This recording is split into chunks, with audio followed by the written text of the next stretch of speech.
what's up everybody? Welcome back to the Nerd Castle for my first video log in a really long time. This was enabled by the Patreon backers, and so this is going to be a video that's going to go up a couple days early for the Patreon people, but it will be up on the channel for everybody else afterwards. I wanted to do this in sort of a way where you would actually get content out of it. Instead of talking about the stuff that's going on like in my personal life and things like that, I wanted this to be like a little show where we could talk about current events in gaming, or maybe something that's caught my eye. And I think one of the big things that people are talking about right now is the Nintendo Switch. And so that seemed like a really good place to start, because the NES was my first console. I have a very close relationship with Nintendo, not the company itself, but just with the brand. It's very nostalgic, and I actually think that that's one of the strongest things that Nintendo has going for it. And so obviously in the last week or so, they released a bunch of information about the Nintendo Switch, which is going to be their new console, which is actually kind of a handheld console hybrid to the public. And there's been a lot of swirl about it. People have been talking about it, and you know, I've heard naysayers, I've heard haters, I've heard fanboys, I've heard everything from both sides of the aisle. And so I figured we'd stop off for a little bit and I'd give you some of my thoughts about the way I perceive Nintendo nowadays as an old school Nintendo fan. So I just want to be clear here. I'm really critical on Nintendo. I am constantly critical of Nintendo because I just think that they've really mishandled their brand over the last 10 years or so.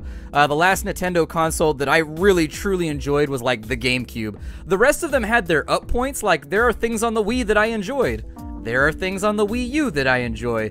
There are loads of things on their handhelds that I enjoy. And so when I make a critique of Nintendo or anything like that, be assured I'm not talking about their handhelds at all. I am only talking about their console performance. I love their handhelds. The Nintendo DS and the 3DS and all that stuff, they're a lot of fun. I really enjoy mine. Pokemon, Monster Hunter, everything you could want there. And I do think that Nintendo right now is like the king of handhelds. And I think that explains a lot of what they're doing right now, because a lot of people, when they saw the Nintendo Switch come out, I think their first response was just to be like, ugh, another gimmick console. And I'll admit, I'm one of them. I don't want Nintendo to be gimmicky anymore, and maybe it's a little bit selfish, but I like to think about it like every now and again. I like to let my mind wander. I like to just think about it for a little bit. Like, what would it be like if Nintendo made something that was like the hardware equivalent of like the PS4, but with like Nintendo intellectual properties, like, you know, Zelda games and Mario Kart and everything on like a graphical unit, a unit with the graphical processing power necessary in order to bang it out and make all the cartoons look super luscious and gorgeous and everything like that. Monster Hunter, oh my god! Monster Hunter with like Skyrim level graphics, like, I want that so much! But it doesn't happen, and I think there's a reason for that. And so, setting aside what I want from Nintendo and the things that I've expected from Nintendo over the last 10 years or so, I think that Nintendo's track record at this point has shown that they do kind of gimmicky party consoles. They did that with the Wii and it worked out very well for them. By comparison to like previous consoles they had that struggled a little bit. I think the N64 was probably the last commercial successful console that they put out. And then I think the GameCube did something like, I don't know, I haven't looked it up in a long ass time, but I know GameCube sales were pretty bad. It was like 20 million or 21 million or something like that, which is pretty low. The Wii U didn't even break 10, but the Wii did very well.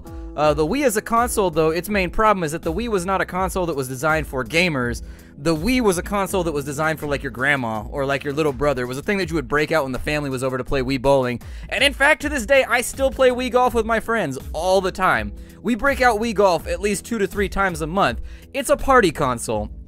And if that's not what you're looking for, then I think the Wii was disappointing as well. I mean, I had one, and then I think I ended up getting rid of it after I got tired of Monster Hunter, I think, and after I played the Zelda titles and everything like that, just to make sure that I locked down my first-party knowledge, you know. I wanted to play the Zeldas, I wanted to play the Marios, I wanted to play Mario Kart, and then after that I sold it to somebody after I got done with it. And so I think what Switch is really trying to do is that Nintendo has really not had a good track record when it comes to console sales. And I think this is the first step in the process that we're going to see from them. They're taking a big risk with this because this is a console that's a little bit weird. And with their recent track record, it's going to be difficult for them to convince gamers, other than those that are already convinced of Nintendo's majesty, to come over to their side of the camp. Sony and Microsoft have taken a huge market share from Nintendo over the last X amount of years. It's been a pretty bad battle for Nintendo. The Wii helped them take back a little bit of ground, but the Wii U was just like, oh, unfortunately it just didn't go over well. And there's a number of reasons for that, but we're not here to talk about that right now. Instead, with the Switch, what I think with the Switch is representing Nintendo is putting all of their eggs in the basket of mobile. I really think that with handheld gaming, we're going to see Nintendo in the future just fully move over, and I don't think I'm a prophet or anything for saying that. I think that's been echoed on the breezes in the gaming industry for a long, long time. I can recall people making that proclamation back when, I remember when Sega folded, people were already being like, yeah, well, you know, Nintendo's not doing super well either. They may end up just going full on, you know, handheld gaming, because that is their arena. You can't go anywhere in handheld gaming without Nintendo being the resounding just king of the chamber.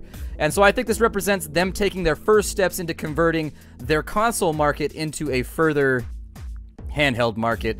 What we're seeing right now with the Nintendo Switch, if you haven't seen it yet, essentially, it's a system that is both mobile and stationary. So, from the way that I've seen it and the way that I understand it, you have a handheld, just like you had with the Wii U.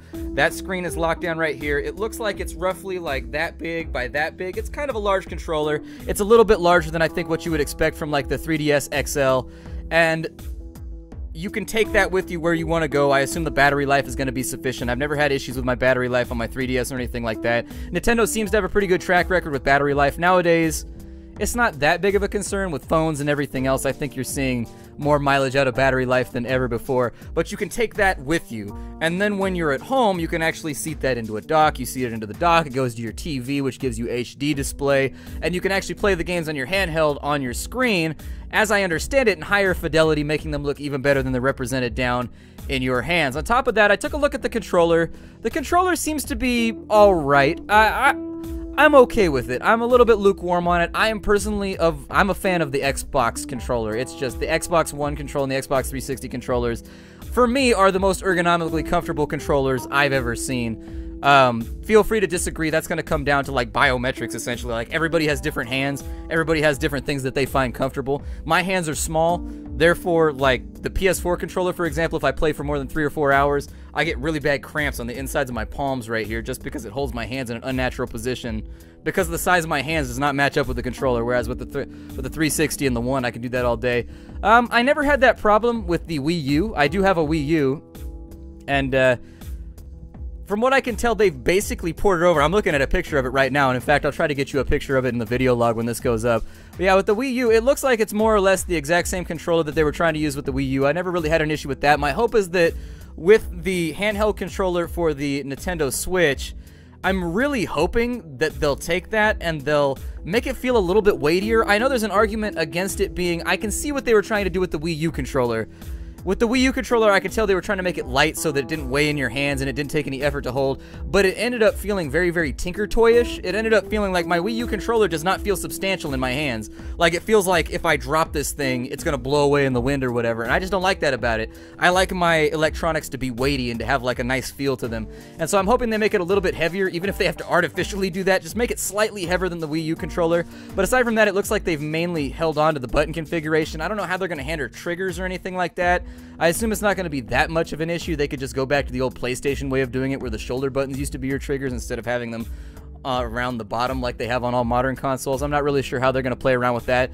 But if Nintendo is any indication, you'll probably still be able to use like your GameCube controllers and everything else with it if you wanted to. It seems like that's probably going to, I can't guarantee that, but Nintendo systems all, since the Wii, have been backwards compatible with other third-party and older versions of controllers, just in case you didn't like it. Like, for example, on my Wii U, I use the GameCube controller or whatever. That's just what I use. Or I use the Nintendo standard, like the Nintendo alternate or whatever it is. The black one that kind of looks like an Xbox controller. I use that one all the time, too. And so anyways, I assume that that's not really going to be an issue. There's no word so far as to whether or not it's going to make use of a touchscreen. I'm a little on the fence about touchscreens. I mean, it depends on the type of touchscreen, because you've always got the issue, like, if you're sitting there eating Doritos or something playing video games, you got to worry about your greasy-ass fingers messing up the touchscreen and getting on the controller and all that kind of stuff. And so, if it comes down to where you just got to touch it with your fingers, it runs the risk of being a smudgy mess. But at the same time, I think you've got a little bit of a catch-22, because if you got to use a stylus, then you got to be constantly whipping that thing out and then pushing buttons with it and then putting it back and then going back to work. It'll be interesting to see the way that they try to work around that. There's also no word on whether or not it's going to be backwards compatible. I would think that as far as Nintendo's track record for stuff like backwards compatibility, I doubt it. It looks like they're moving over to a cartridge with it. In fact, I think they are using a cartridge for the Nintendo Switch, and it looks very, very similar to the one that's used on the 3DS, but I think it will be different for data transfer or for data storage reasons. And that being the case, it might be a new proprietary cartridge that's just going to have to be used. Just for them trying to like distinguish their branding or whatever else. However, my hope is that what we'll see, and what I really think Nintendo's really strong point is here, is they really need to work on the Nintendo market. They need to make it so that like everything first party from back in the day, from NES to Super Nintendo to everything else, they need to put a dedicated team on porting that stuff over, making sure that you can just download it from their market, because I would spend a fortune on their market, on their first party titles. And especially if they could get people like Square on board, Squeenix and some of those places, and like some of their old support, like if they could get Capcom to support some of it. I know Capcom has limited stuff on the Nintendo market. Like for example, I think on my Wii U, I was playing Mega Man Battle Network or whatever the name of that game was from way back in the day. I've got Mario 64 downloaded on my Wii U, a whole bunch of that kind of stuff. And I really think that that was a strength. Like that was the most money that they ever made me spend on the Wii U, is when I sat down and I saw how much cool stuff I could get on the market. I was like, oh my god, I'm not even gonna play Wii U games. I'm just gonna play all their old games. Hooray, it's a fire sale. And so I think that if they worked on that concept a little bit more, I think that would blend very, very well. The development of their mobile market, in addition to it going handheld and everything like that, I think that means they're gonna have like a really, really solid selling point. You know, I'm a skeptic about Nintendo. I'm probably gonna wait on the Switch. I'm probably gonna sit there. I'll probably wait a good 6 months before I pick one up, just because I got burned on the Wii U. The Wii was not all that I expected it to be, and I really didn't enjoy it outside of the first-party games that much. I'm really hoping what Nintendo needs to do is they need to make development for their new console very, very simple for third-party vendors. They need to make the development kit very, very simple, very, very accessible, very, very affordable, and all that kind of stuff, because that, I think, is Nintendo's biggest... I think that's one of their biggest weak points, is that if it ends up that their first-party games are not good, they're just hosed because their third-party support is never quite what they need it to be. And so anyways, just some of my thoughts about the Nintendo Switch right there. This wasn't like intended to be like a full-on video. This is very much kind of just a little thing that I'm going to do at the end of each week, because the Patreon backers, they've reached a certain level, and I wanted to share thoughts with you, and I felt like talking about random stuff was not really going to do it, so instead, staying on topic felt like a very, very good way to go about this, and just give you guys like a little 8 to 10 minute video a week where we talk about stuff going on in the gaming industry.